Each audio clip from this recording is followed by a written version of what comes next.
আমি পাপী গুনাহগার, তুমি ছাড়া কে আছে আর? ক্ষমা করো ওগো প্রভু, তাওবা করি বারে বার। ইয়া রাগিবু রহমান, ইয়া কারিমু মেহেরবান, ইয়া রাহিমু রহমান, ইয়া কারিমু মেহেরবান। মেহেরবান তুমি মেহেরবান, মেহেরবান তুমি মেহেরবান। দয়ার মালিককে। আরে বাবা অসুস্থ শরীর নিয়ে আইছেন, পিঠের মধ্যে ব্যথা হয়ে গেছে, ডায়াবেটিসটা বেড়ে গেছে বুঝি, প্রেসারটা বুঝি বেড়ে গেছে। যদি আল্লাহর একটু মায়া লাগা যায়, সেকেন্ডের ভিতরে ব্যথা রোগ ভালো করে দেওয়ার মালিককে। মেহেরবান তুমি মেহেরবান, মেহেরবান তুমি মেহেরবান। নবী গো, ১৫০০ বছর পর আমরা এসে আপনার গান গাইতেছি, আর সাহাবায়ে কেরাম আপনার দেখে দেখে আবেদন জানাইছে। ও নবী গো, যদিও সাহাবীরা দেখে দেখে আবেদন জানাইছে, আমরা যদিও ১৫০ বছর পরে অনেক দূর আজকে রামচন্দ্রপুর আছি, যদি আমরা মুরাদনগর আছি, ও নবী আমরা পাগলগুলো কেমন একটু দরখাস্তটা জানি না লন। তায়েফের জমিনে যারা আপনারে পাথর মারছে, আমরা মুরাদনগর পাগলগুলা যদি সেই দিন থাকতাম, আমাদের বুকটা পাথরের বরাবর পাইতা দিতাম। আপনি মোস্তফার বদন মুবারকে একটা পাথরও লাগতে দিতাম না। কথা বলেন ঠিক কিনা? এটাই সঠিক, এটাই সঠিক। এই জন্য আমরা নবীকে জানের চাইতে বেশি ভালোবাসি। আমার নবী, আপনার নবী ডাক দিয়ে কয়, সাহাবীরা রে, তোমাদের কোনো সমস্যা আসেনি? সাহাবীরা কয়, নবী গো, সূর্যটা চোখের মধ্যে লাগে, একটু কষ্ট হইতাছে। নবী আমার দুইটা হাত আল্লাহর কাছে বাড়ায় কয়, আল্লাহ, আমার সাহাবীরা জীবনে প্রথম যুদ্ধের মধ্যে এসেছে, যদি সবাই মারা যায়, শহীদ হয়ে যায়, তোমার দ্বীনের পতাকাকে পাহারা দিয়া রাখবে। আল্লাহ, সূর্যের তাপের কারণে আমার সাহাবীরা সামনে তাকাইতে পারে না। সাহাবায়ে কেরাম বলেন, আল্লাহর হাবিব এই কথাটা বলতে দেরি, আমার আল্লাহ ওই যে আকাশের সূর্যের মুখের মধ্যে মেঘমালা দিয়া সাহাবায়ে কেরামকে ছায়া দিয়ে দিয়েছে। মুরব্বি মুরব্বি বাজার, আপনার বয়স কত? হ্যাঁ ৭৫। মাশাআল্লাহ, মারহাবা কোন গেলে। ৭৫ বছরে আগে যখন বৃষ্টি হইতো না, একবার গরম লাগতো, তখন বাড়ির উড়ানের মধ্যে ফানি টিনি ফালাইয়া গইরে গইরে কইতো, আল্লাহ মেঘ দে, ফানি দে, ছায়া দিও না, এরকম কইতো না, কইতো তো। এখনো তো বৃষ্টি না হইলে যদি গরম বেশি হয়, আমরা সালাতুল ইস্তিসকার নামাজ পড়ি। কথা কোন ঠিক না বেটি? আগে বৃষ্টি যখন হইতো না, ফসল যখন খরা পড়ে যেত গা, তখন উড়ানের মধ্যে পানি ফালাইয়া এইভাবে গড়ে গড়ে আল্লাহর কাছে কাঁদছে। আবার ওই মুরব্বীদের কান্নার কারণে আল্লাহ আকাশ ভারী করছে, বৃষ্টিও নামাই দিছে। ওই সমস্ত মুরব্বীরা তো অনেক আবেদ মানুষ ছিল, গুনাহ কম করতো। কথা কোন ঠিক না বেটি? ডাক দিলে আল্লাহ শুনতো। কথা কোন ঠিক কি না কোন? আল্লাহর হাবিব বলে, আল্লাহ, আপনার কি কষ্ট হইতেছে? ও আল্লাহ, মেহেরবানি করে আমার সাহাবায়ে কেরামরে তুমি লাঘব করে দাও সূর্য। এই কথা বলতে দেরি, সূর্যের মুখের মধ্যে আল্লাহ মেঘমালা দিয়া ছায়া দিয়ে দিছেন। এবার সাহাবায়ে কেরাম যুদ্ধ শুরু করলেন। বন্ধুরে আমার, ও আমার রামচন্দ্রপুরের বাবা, কি ভাষায় বলবো, কাঠবাজারের বাবারাও শুনে যান, শুনে যান। এবার আমার নবী কিছুক্ষণ পরে সাহাবায়ে কেরামকে ডাক দিয়ে কয়, সাহাবীরা, এতক্ষণ তো তোমাদের চোখের মধ্যে সূর্য লাগতো, এখন কোনো সমস্যা আসেনি? সাহাবায়ে কেরাম, ইয়া রাসূলুল্লাহ, আবার নতুন করে আরেকটা সমস্যা দেখা দিয়েছে। কয়, কি সমস্যা? ইয়া রাসূলুল্লাহ, নবী গো, ওরা দাঁড়াইছে শক্ত মাটির ভিতরে, আর আমরা দাঁড়াইছি বালু মাটির ভিতরে। বালু মাটির ভিতরে যখন আমরা ঘোড়া লয়া দৌড় দেয়, দোলায় দূষণিত যে মানে ঘোড়ার যে দৌড়ের কারণে নিচের বালুগুলা ধুলা উঠে যায়। ধুলার কারণে ওরা আমাদেরকে পাথর মারলে, আমাদেরকে তীর মারলে ধুলার কারণে দেখি না, ওদেরকে দেখি না। শক্ত জায়গায় থেকে দেখি এমন ভাবে আমাদেরকে আঘাত করতেছি। এই জন্য ইয়া রাসূলুল্লাহ আমরা ধুলার কারণে তাদেরকেও দেখি না, আর তাদের তীরগুলো আমরা ফিরাইতে পারি না। চোখের সামনে অনেকগুলো সাহাবী শহীদ হয়ে যাইতেছে। আল্লাহর হাবিব সাল্লাল্লাহু তাআলা আলাইহি ওয়াসাল্লাম দুইটা হাত আমার আল্লাহর দরবারে বাড়ায় দিয়েছেন। আল্লাহরে ডাক দিয়ে আল্লাহ, আমার সাহাবীরা ধুলার কারণে ওরা কিছুই দেখতেছে না, ধুলার কারণে ওই প্রতিপক্ষের তীরের আঘাত দেখে না, পাথরের আঘাত দেখে না, আক্রমণ ভাগ দেখে না। ও আল্লাহ, বিকল্প ব্যবস্থা করে দাও। আল্লাহ রাব্বুল আলামিন কয়, ওয়ালাকাদ নাসরাকুমুল্লাহু বিবাদরিন ওয়া আনতুম আযিল্লা। চিৎকার মেরে কি আল্লাহু আকবার বলা যাবে না? যেই মাত্র আমার নবী দুইটা হাত আল্লাহর দরবারে বাড়ায় দিছে, হাত মোবারক বাড়ায় দেওয়ার পর হাতটা নামাইতে দেরি, আমার আল্লাহ আসমান থেকে মুষলধারে বৃষ্টি নামাইতে দেরি করে নাই। সাহাবায়ে কেরাম ছিল বালু মাটির ভিতরে, আমার আল্লাহ বৃষ্টি নাজিল করিয়া বালু মাটি শক্ত হয়ে গেছে, আর ওরা দাঁড়াইছিল শক্ত মাটিতে। আল্লাহ বৃষ্টি ফালাইয়া শক্ত মাটিরে পিছলা বানাইয়া দিছে। আল্লাহ রাব্বুল আলামিন বলেন, ওয়া মাকারু ওয়া মাকারাল্লাহ ওয়াল্লাহু খায়রুল মাকিরিন। তুমি যতই কৌশল করো না কেন, আপনারা জবান খুলে কোন আসমানি জবাব রেডি আছে না নাই? আল্লাহর দরা কি নরম না শক্ত? আল্লাহ রাব্বুল আলামিন কয়, ও বান্দা, ইন্না বাতশা রাব্বিকা লাশাদীদ, নিশ্চয়ই আল্লাহর ধরা অনেক শক্ত। ইন্নাল্লাহা ইউমাহিলু ওয়া লা ইয়ামহুল, আল্লাহ ছাড় দেয় কিন্তু ছেড়ে দেয় না। কথা কোন ঠিক কিনা? আল্লাহ ছাড় দেয় কিন্তু ছেড়ে দেয় না। যেমন 5 ওয়াক্ত নামাজ ফরজ করেছেন কে? কিন্তু বান্দা নামাজ না পড়ে গোরাগারি করে আসে না নাই? ইচ্ছা করলে আমার আল্লাহ মাছের কাটা গলার মধ্যে লাগাইয়া মাইরা ফালাইতে পারতো। আল্লাহ আপনারা 3 বেলা খাওয়াইতেছে, শুধুমাত্র তাই নয়, রাতের বেলা ঘুম পাড়াইতেছে। আল্লাহ তোমারে নামাজ না পড়ার পরেও আজকে দুনিয়ার জমিনে যারা চাকরি করে 1 মাসের ভিতরে 20 দিন না গেলে বেতন কাইটা দেয়। আর আল্লাহ বলছে তোমরা নামাজ পড়ো, এটা হাজিরা দিবা। আমি খালেক, তোমরা আমার মাখলুক। আমি আল্লাহ, তোমরা আমার বান্দা। তোমরা শুধু নামাজের ভিতরে যাইয়া হাজিরাটা দিবা। এরপরে আমরা নামাজ পড়ি না, 1 বেলা না 2 বেলা না, মাসের পরে মাস নামাজ পড়ি না। এক বান্দার প্রতি যেইভাবে রাগ করে, আল্লাহ যদি কিঞ্চিত আমাদের প্রতি অসন্তুষ্ট হয়ে যেত, আল্লাহ ইচ্ছা করলে মাছের কাটা গলায় লাগাইয়া রিজিকের দরজার মধ্যে তালা মাইরা দিতে পারতো। ইচ্ছা করলে আমার আল্লাহ ফজরের নামাজের ভিতরে যুবক পোলাপান সারা রাত মোবাইল চালাইয়া যেমনে ঘুমাইয়া যায়, ইচ্ছে করলে আমার আল্লাহ ঘুমের ভিতরে তাকে প্যারালাইসিস করে দিতে পারতো। আল্লাহ রাব্বুল আলামিন কয়, ও বান্দা, আমি আল্লাহ তোরে ছাড় দিয়েছি কেন জানোস নি? কয় কেন? ফি আইয়ি সূরাতিন মা শারাকাবাক, আল্লাহ বান্দারে বড় মায়া কইরা বানাইছি। খলাকতু বিয়াদাইয়া, আল্লাহ বলে বান্দারে আমি আমার হাত দিয়া বানাইছি। ও পৃথিবীর মানুষ, আল্লাহ কয় ইন্নাহু হুয়া ইউবদিউ ওয়া ইউঈদ।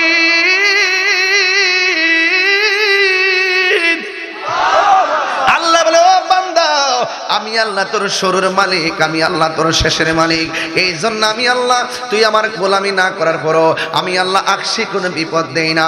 মাঝে মাঝে কয়েকদিন ভূমিকম্পের নাড়া দিছে, 5.3, 5.3, 5.5, 4.2, 3.2, এতে অবস্থা।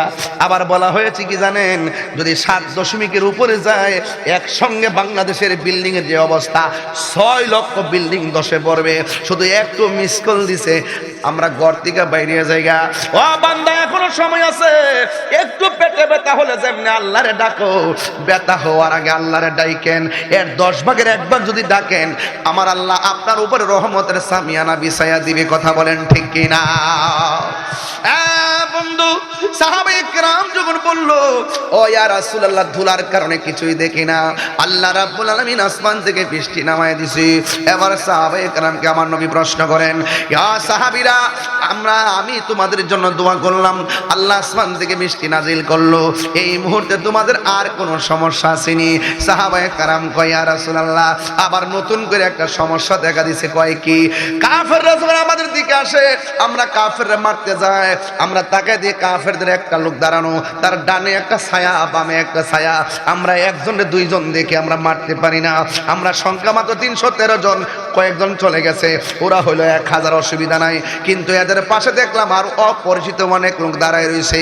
আল্লাহর হাবিব ডাক দিয়ে কই, ও সাহাবীরা, এরা মানুষ নয়, এদেরকে সহযোগিতা করার জন্য জিন নামছে। জিন কি নামছে? আরো জোরে আল্লাহু আকবার কোন না কেন? জিন নামছে। কি নামছে? আবার সাহাবীরা কই, নবী গো, আমরা সংখ্যায় হলাম কম, আবার তাদের সঙ্গে জিন নামছে। আমি আমার আম্মার লইয়া ওই বদরের প্রান্তরে গিয়েছি। একটা সাইনবোর্ড আছে, দেখবেন 14 জন সাহাবী শহীদ হয়েছে, তাদের তালিকা আছে। এটার পাশে যারা বদর যুদ্ধে শহীদ হয়েছেন তাদের রওজা মুবারক মাকবারা আছে। ওই জায়গার মধ্যে আমার আম্মার নিয়ে গিয়েছি। ওই জায়গাটা আমি দেখে এসেছি, যে জায়গার মধ্যে আবু জাহিল্লার মারছিল, ওই জায়গাটা আমি দেখে এসেছি। এবং আমার নবী আল্লাহরে ডাক দিয়ে কয়, ও আল্লাহ, আমার সাহাবীরা যুদ্ধ করতে গেছে, তাদের পক্ষে জিন নেমে গেছে, তুমি সাহাবায়ে কেরামদেরকে সহযোগিতা করো।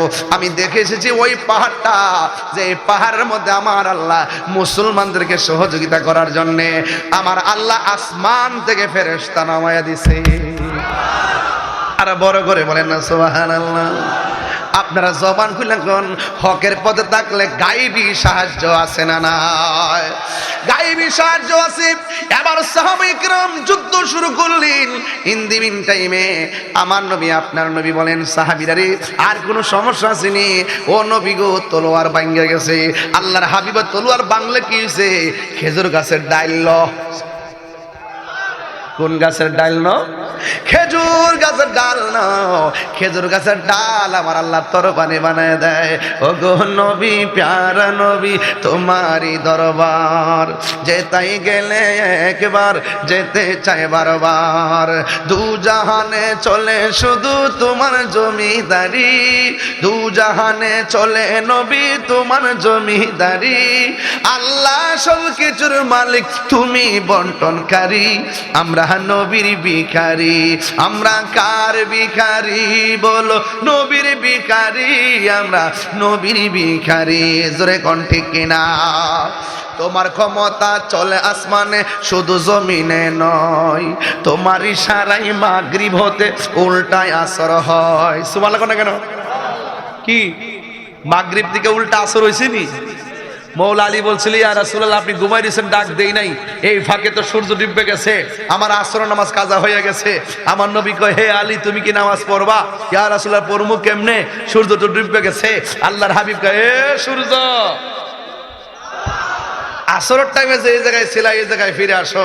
আর আঙ্গ বাংলাদেশের একজন আছে, এরা বলে কিং অফ চট্টগ্রাম, নাম দিছে, নাম হলো শাহজাহান চৌধুরী, বুঝছেন নি? হ্যাঁ, উনি আমির, জামাতের আমির আর কি।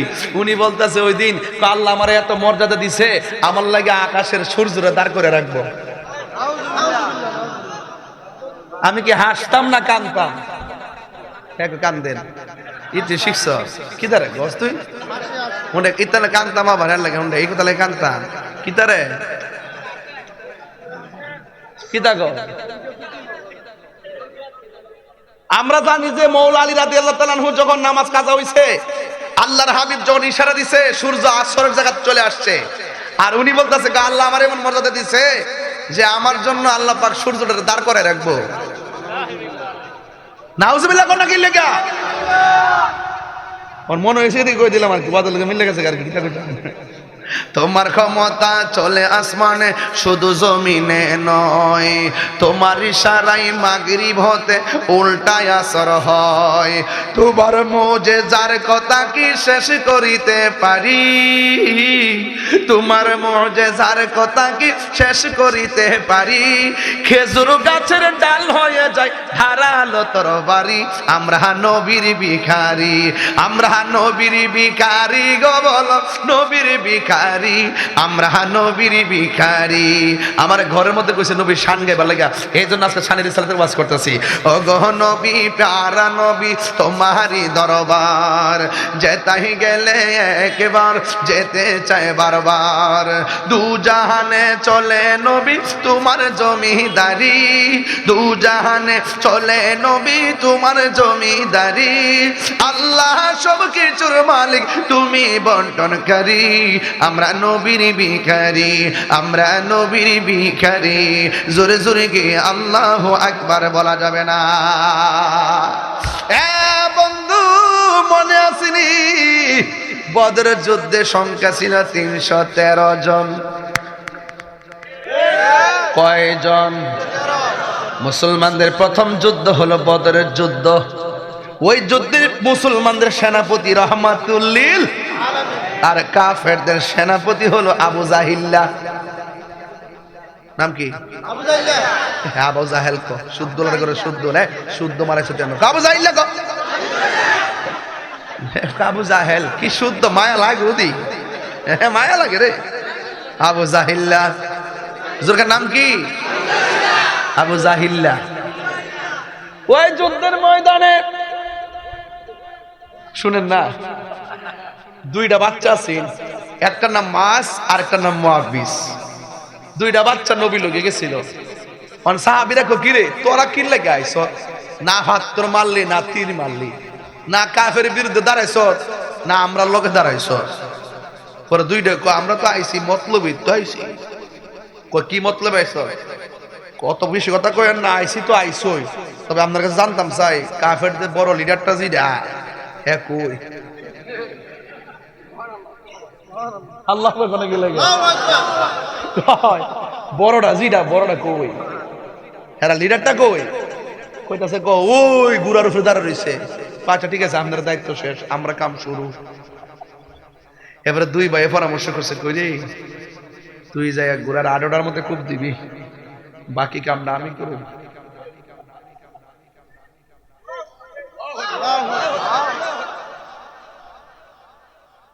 আবু জাহিলকে দুইটারে গণত ধরছে। আমরা বাচ্চা কাচ্চার হাতে তো এমন তো লাঠি থাকতে পারে, আমরা কি মনে করব যে বাচ্চা আমার বাড়ি মারবো? হেরা এমনি চেতে করতে করতে এমনি এমনি যাই আস্তে আস্তে গেছে। আর আবু জাহিল তো গুড়ার উপরে উঠতে কইতাছে, ওই ওই আর ছোটটা নিচে তো যায়া আর ওরা দিছিনি। আবু জাহিল কো কেডা রে? যে মাত্র কইছে কেডা রে, আর বাকি কামটা শুরুটা কো সুযোগটা পাইছে মাইরা দেই। এমন জোরে একটা কাটটাত মারছে, আবু জাহিল্লা এই ছোট্ট বাচ্চার হাতেই শেষ। আল্লাহু আকবার কন্যা কি লেগা? আর জোরে আল্লাহু আকবার। আমি পরিষ্কার ভাষায় বলতে চাই,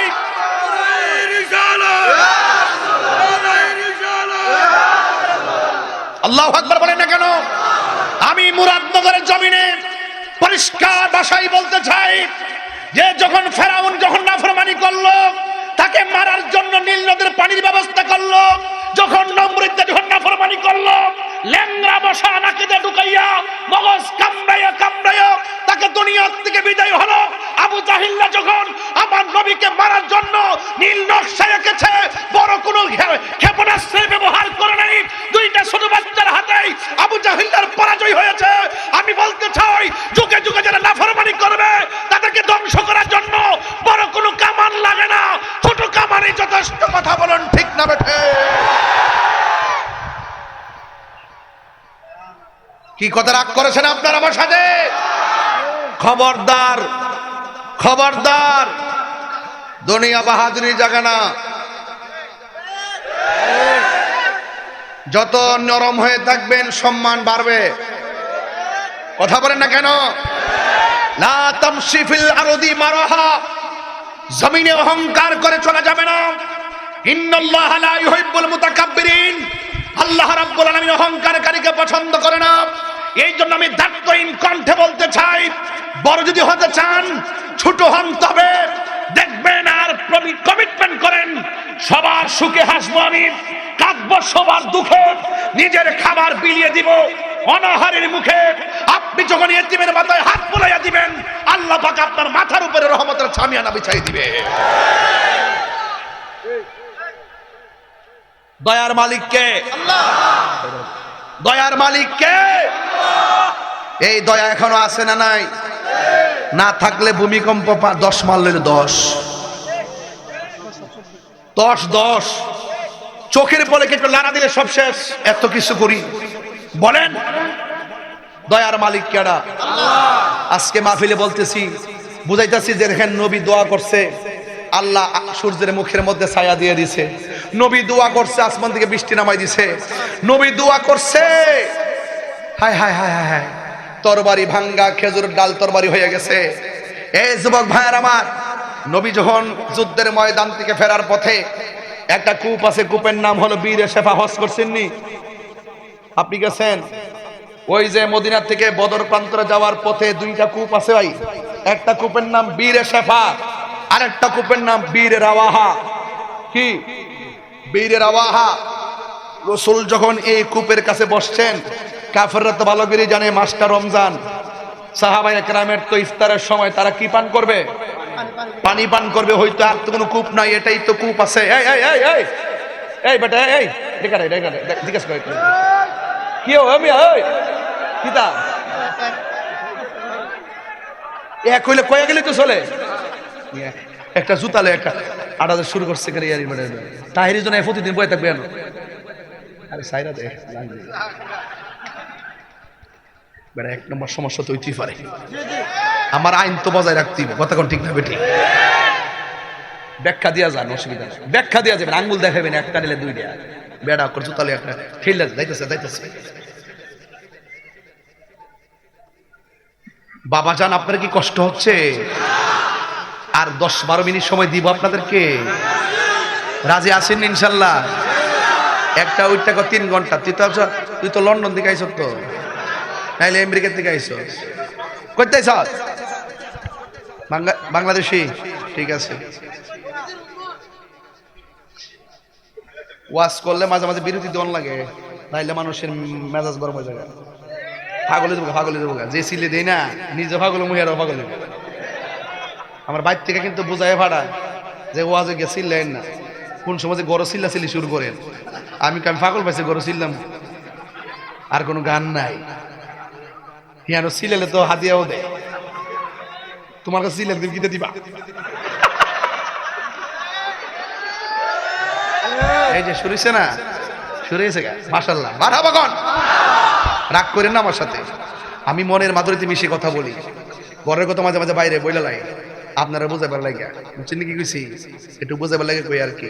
আমি হাসলে মাঠ হাসে, আমি কাঁদলে মাঠ কাঁদে, আমি হুঙ্কার দিলে মানুষ জাগ্রত হয়। এটার নাম ইসলাম। এটার নাম কি? রাসূল যখন ওয়াজ করতো মাঝে মাঝে, এই মিশকাত শরীফ পড়ছস না? বাবুল মেজাহ একটা হাদিস আছে, কৌতুকের অধ্যায়। রাসূল মাঝে মাঝে সামাজিক কিছু কথা বলতেন, সাহাবারা হেসে দিতেন, আবার ওয়াজ শুরু করতেন। ফজর পরে ওয়াজ শুরু করছে, সাহাবায়ে কেরামকে ইয়া রাসূলুল্লাহ আরো করেন। জোহরটা পড়ালো, জোহর পড়ার পরে আবার ওয়াজ শুরু করছে, ইয়া রাসূলুল্লাহ আরো ওয়াজ করেন। আসর টাইম হয়ে গেছে, আসরের পরে কই ইয়া রাসূলুল্লাহ, আর নবী কই আসর পড়ালো, আসর পরে আবার ওয়াজ শুরু করছে, মাগরিবের টাইম হয়ে গেছে। রাসূল ডাক দিয়ে কই, এই শোনো, এশার নামাজটা পড়ালো, এশা পড়ার পরে আবার ওয়াজ শুরু করছে, ফজরের টাইম হয়ে গেছে। সাহাবায়ে কেরাম ওয়াজের ফাঁকে খাওয়ান ভুলে গেছে, ঘুম ভুলে গেছে। বুঝেন নাকি? সব ভুলে গেছে, কারণ আল্লাহর হাবিব কিয়ামত পর্যন্ত কি হবে না কি না হবে সব ওয়াজ তিনি করেছেন। যাদের নসিব ভালো মনে রেখেছেন, যারা মনে রাখতে পারে নাই। কথা বলেন ঠিক কি না? আমি বলছিলাম কই গেছিলাম অস্ট্রেলিয়া,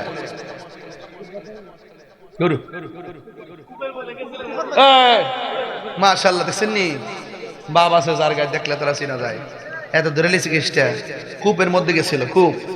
এরপরে ওই সময় যখন কূপের পানি, ইয়া রাসূলুল্লাহ পানি পান করতাম, আজকে তো বোতলের পানি, আহা কত সুন্দর খায়। কিন্তু রাসূল বলতেছেন ওই যে কূপ আছে, কূপের ভিতর থেকে তোমরা পানি পান করো। সাহাবায়ে কেরাম কূপের ভিতরে এইভাবে ফালাইয়া, বালতি ফালাইয়া, টিয়া ফালাইয়া, সব ফালাইয়া যখন ওখানে সব ফালাইয়া তখন পানি উঠালেন, উঠাইয়া সাহাবায়ে কেরাম মুখের মধ্যে পানি দিলেন। দেওয়ার পরে বলতেছেন ইয়া রাসূলুল্লাহ পানিটা অনেক লবণাক্ত লাগতেছে, মানে সুস্বাদু লাগে না, একদম গন্ধ গন্ধ লাগতেছে। এক রিওয়ায়াতে আসছে কাফেররা জানতো রাসূল এখানে বসবেন, পানি পান করবেন, এই জন্য এটার সাথে বিষ মিশিয়ে রাখছে যেন সাহাবাদের ক্ষতি হয়। এমন চালাকি কইরা, বুঝেন না গুপ্তচরগুলো। এবার আল্লাহর হাবিবকে যখন বলল ইয়া রাসূলুল্লাহ আমরা তো পান করতে পারতেছি না, পানিটা দুর্গন্ধ, আল্লাহর হাবিবকে ঠিক আছে তোমরা দাঁড়াও আমি আসতেছি। রাসূল কূপের মুখে যায়া থুতু মুবারক দিলেন। সুবহানাল্লাহ, 3 বার কোন সুবহানাল্লাহ।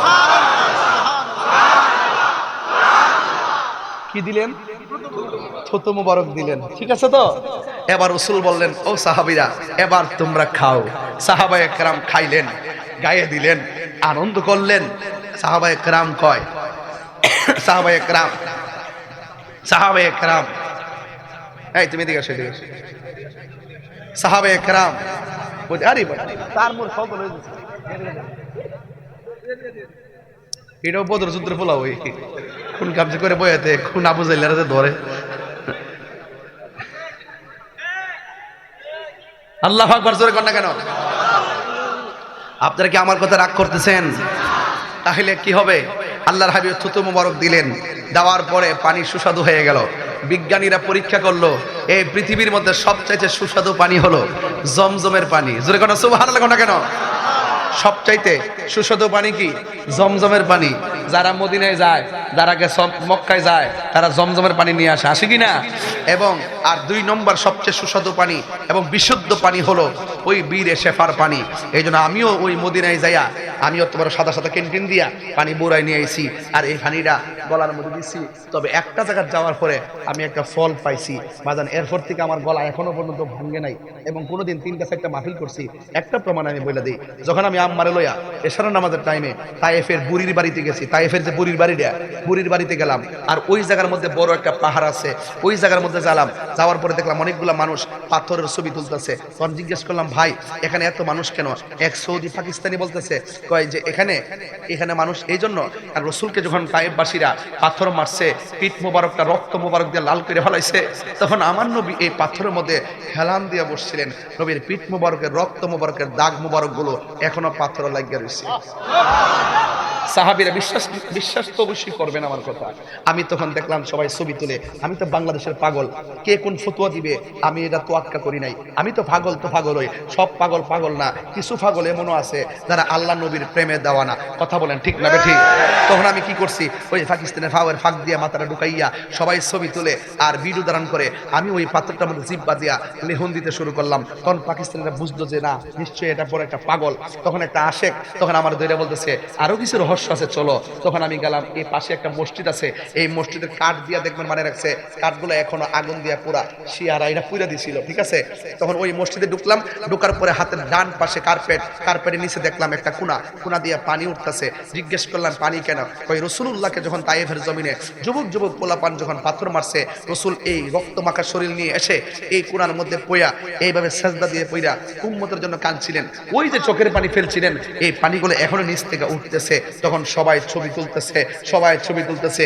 তখন আমি কি করলাম জানেন? তখন আমি কি করছি, পাগের ফাঁক দিয়ে হাতটা ঢুকাইছি, হাতটা ঢুকাইয়া বালু সহকারে, এই বালু আছে, এই বালু সহকারে এই পানিটারে মেসেজ করলাম, কইরা এখানে গলার মধ্যে দিলাম, চেহারার মধ্যে মালিশ করলাম।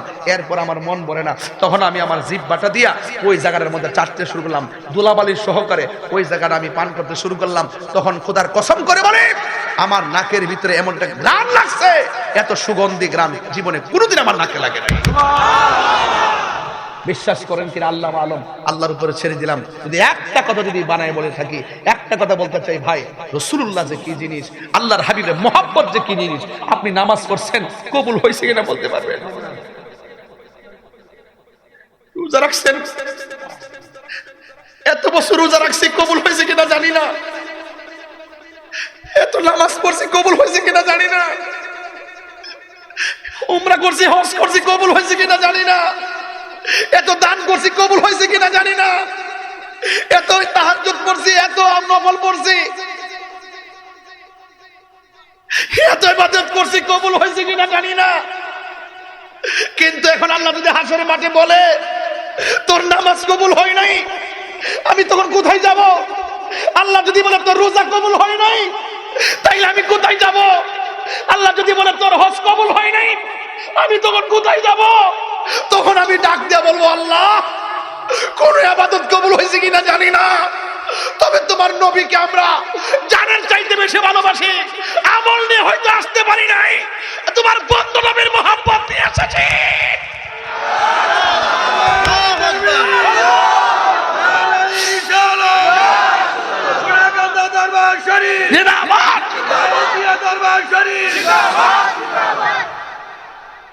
আর কিছু আমাদের নাই, এর জন্য বলছি রাসূল ভিন্ন জিনিস।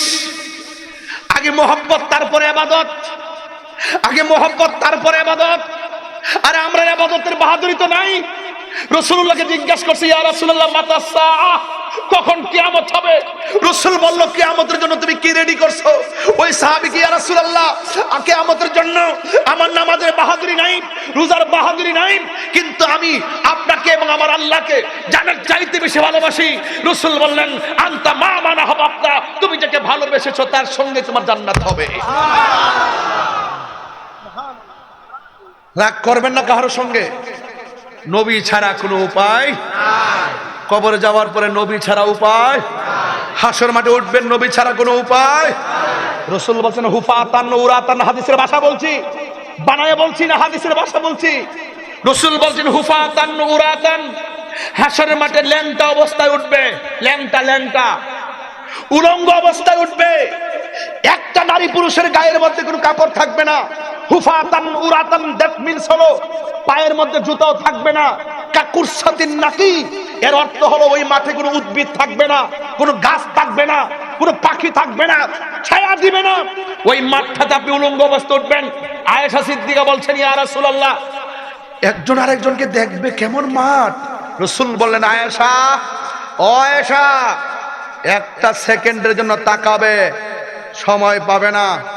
মাথার উপর থাকবে সূর্য, গাঠটা থাকবে বাঁকা, চোখের উপরে থাকবে সূর্য, উপরের খুলিটা উল্টে যাবে, মাথার মগজগুলো ছিটে ছিটে বাতের মারের মতো পড়বে।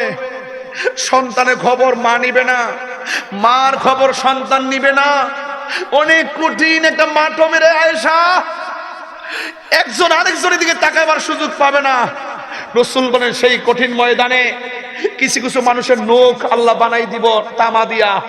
ওই তামার নখ দিয়া নিজের চেহারা, এই যে দেখেন আমার চুলের গুড়া, এই চুলের গুড়া থেকে এইভাবে চামড়া টান দিবে, নিজের চামড়া নিচে টানবে, এইভাবে টানবে, গালের গোশতগুলো টান দিয়া ছিঁড়বে, ছিঁড়া নিচে নিজে খাইবে। রাসূল জিজ্ঞাসা করবে, আল্লাহ, ওরা কে যারা নিজের গায়ের চামড়া, নিজের গালের চামড়া নিচে খাচ্ছে, তারা কারা? আল্লাহ বলবেন, বন্ধু, এরা হলো দুনিয়ার গীবতকারীর দল। আপনি হাসতে হাসতে গীবত করতেছেন, আপনি দোকানে বৈশা বৈশা গীবত করতেছেন, আপনি জানেন এটার শাস্তি কত, বাইরের গোশত খাওয়ার মতো। কি মনে করেন আপনি? এই মনে করছেন যে আমি গীবত করে ফেললাম, টাকা লাগলো না, পয়সা লাগলো না, আমি গীবত চালিয়ে দিলাম, আমি মনে জিতে গেলাম। না, হাসরের মাঠটা এত সহজ জিনিস না। আপনাকে প্রত্যেকটার জন্য জাররা জাররা পরিমাণ হিসাব দিতে হবে।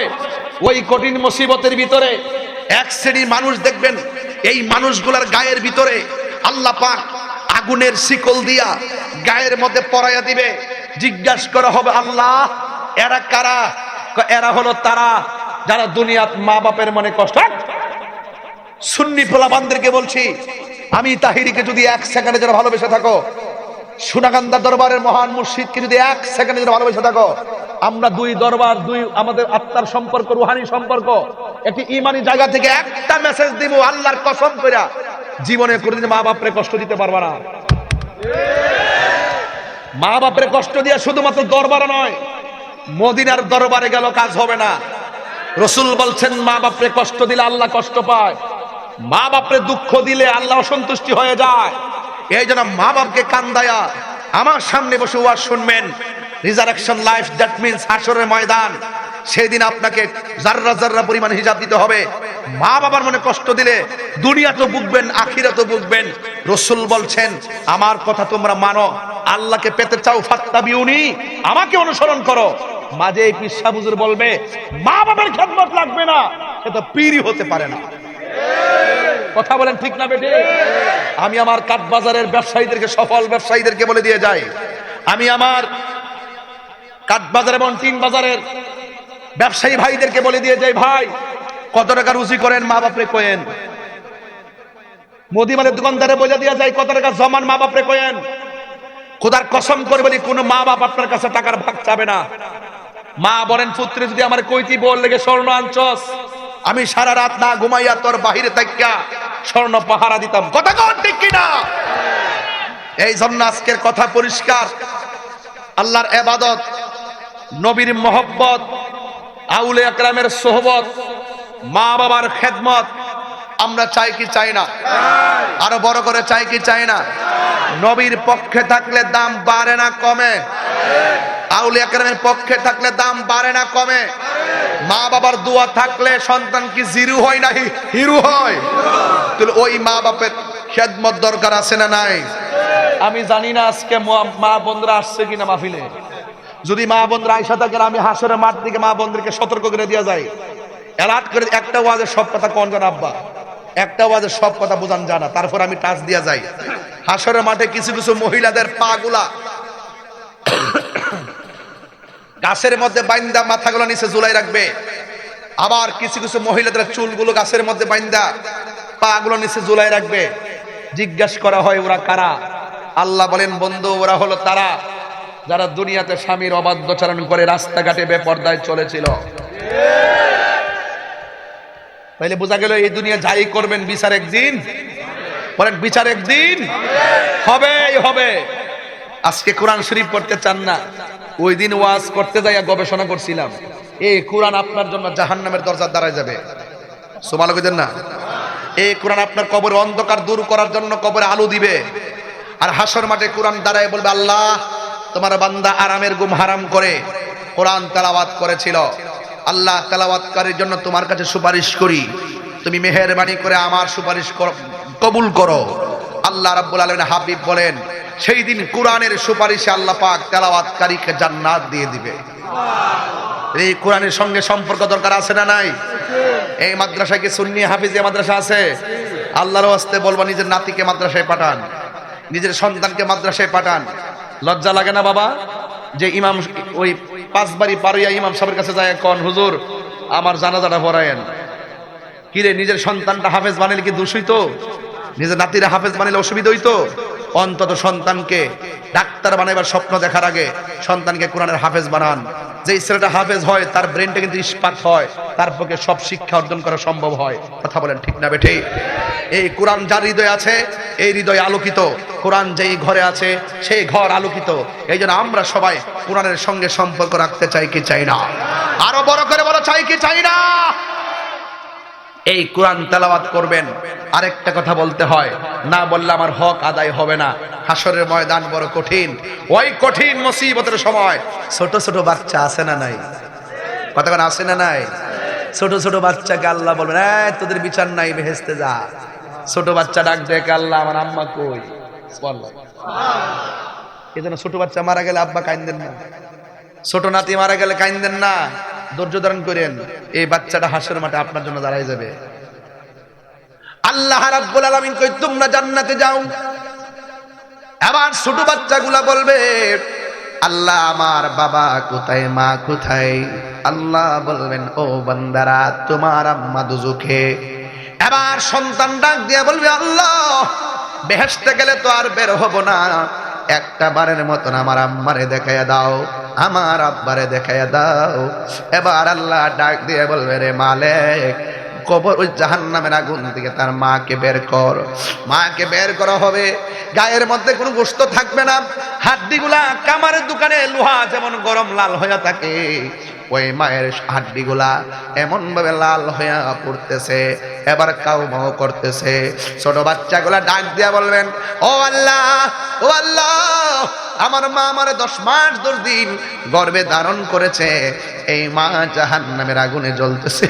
ও আল্লাহ মেহেরবানি করে আমার বড় মায়া লেগে গেছে, আল্লাহ গো তুমি আমার সঙ্গে আমার মাকে জান্নাতের মধ্যে দিয়ে দাও। আল্লাহ ডাক দিয়া বলবেন, না না, তুমি তোমার যাওয়া যাও, তোমার মা জাহান্নামী। যখন আল্লাহ রাজি হয় নাই, তখন আমার আল্লাহর দরবারে বাচ্চাগুলো ডাক দিয়ে বলবে, আল্লাহ তুমি যদি আমার মারে আমার সঙ্গে জান্নাতের মধ্যে না দাও, তাইলে মেহেরবানি করে আমার মায়ের সঙ্গে আমাদেরকে জাহান্নামে দিয়ে দাও। আল্লাহ বলে, মালিক রে, কয় কি এর চাইতে না কোটি গুণ মায়া কইরা আমি আল্লাহ বান্দা বানাইছি। দেখ বান্দা হয়ে বান্দার জন্য কি করে দেখ। আল্লাহ ডাক দিয়া বলে, ও ফেরেশতা, দেখ দেখ বান্দা তার মায়ের জন্য কি করে, অথচ আমি আল্লাহ সব দয়ার সাগর, আমি আল্লাহ এর সাথে কোটি গুণ মায়া করে আমি আল্লাহ বানাইছি। ওই বাচ্চার মাটাকে তাসনিম নামক পানি দিয়া ধৌত করো, এমন ভাবে সাজাও গায়ের মধ্যে যেন জাহান্নামের কোনো চিহ্ন না থাকে। এবার সুন্দর করে তাসনিম নামক পানি দিয়া ধৌত করলো, কোন ফায়াকুন সুন্দর চেহারা হয়ে গেল। ওই মুহূর্তে আমার আল্লাহ ডাক দিয়ে কয়, ও বান্দা তোমার মারে তুমি লয়া জান্নাতে যাও। শিকল যেমনে একটার ভিতরে একটা ঢুকে, বাচ্চাগুলা এমন ভাবে মায়ের আঙ্গুলটারে শিকল বানাইয়া আমার আল্লাহ রাব্বুল আলামিনের ওই যে পুলসিরাতটা আছে, ওই পুলসিরাত দিয়া নাইচা নাইচা মারে লইয়া জান্নাতে চলে যাবে। আল্লাহু আকবার বলেন না কেন? দয়ার মালিক কে? আর বড় করে বলে দয়ার মালিক কে? ওই দয়ার মালিক হলো আমার রব। এই জন্য আমি বলেছি, ও যুবক, মা বাপের চোখের পানি ফেলে কান্দায়ও না। আজকে মার ওয়া সবাই করে, বাপের কথা কেউ কয় না। অথচ বাপটা জীবনটারে পানি করে ফেলাইছে, কোমর ব্যথা হয়ে গেছে। আগের মতো পাউডা কাউরি দিয়া বসতে পারে না, আগের মতো নামাজের মধ্যে আঙ্গুলগুলা পিছাইতে পারে না, আগের মতো রুকু দিতে পারে না, পিঠটা বড় ব্যথা করে, মাথাটা নোয়া রাখতে পারে না। বাপের কথা কেউ কয় না। ফুটফুট করতে করতে বাপের জীবন শেষ হয়ে গেছে। আজকে বাপটা বুড়া হয়ে গেছে, টাকা পয়সা রুজি করে না, কিন্তু সন্তান অনেক টাকা ইনকাম করে, কিন্তু সন্তান মা বাবার খবর নেয় না। আমার যুবকরা, খবরদার খবরদার, নবীরে যদি ভালোবাসতে চাও, নবীরে ভালোবাসলে মা বাপরে ভালোবাসবা। এই জন্য যুবক, ওই বাপের মনে কষ্ট দিও না। আমি তাহিরি ভাই তো হয়তো জানেন না, আমার আব্বা দুনিয়াতে নাই। প্রতিদিন বাড়িতে যাই আর রুমটা খুলতাম, বাপের খাটটাতে বাপের মাথায় হাত বোলাইতাম। এখন আমার বাবা চলে যাওয়ার পর রুমের জায়গায় রুম আছে, খাটের জায়গায় খাট আছে, কিন্তু বাপটা চলে গেছে 6 বছর হয়ে গেছে। কত জায়গায় কত মানুষ দেখলাম, বাপের মতো মানুষ দেখিনি। আমার বাবা কবরে চলে গেছে, আপনার বাবা অনেকে কবরে চলে গেছে। এই জন্য আমি প্রায় মাহফিলের মধ্যে বলি, বাবা গো বাবা, বাবা গো বাবা। আল্লাহু আকবার। বাবা গো বাবা, বাবা গো বাবা। কত আদর কত স্নেহ তোমার কাছে পেলাম, সব কিছু হারিয়ে আজকে নিঃস্ব হয়ে গেলাম। কত আদরে কত স্নেহ তোমার কাছে পেলাম, সব কিছু হারিয়ে আজকে নিঃস্ব হয়ে গেলাম।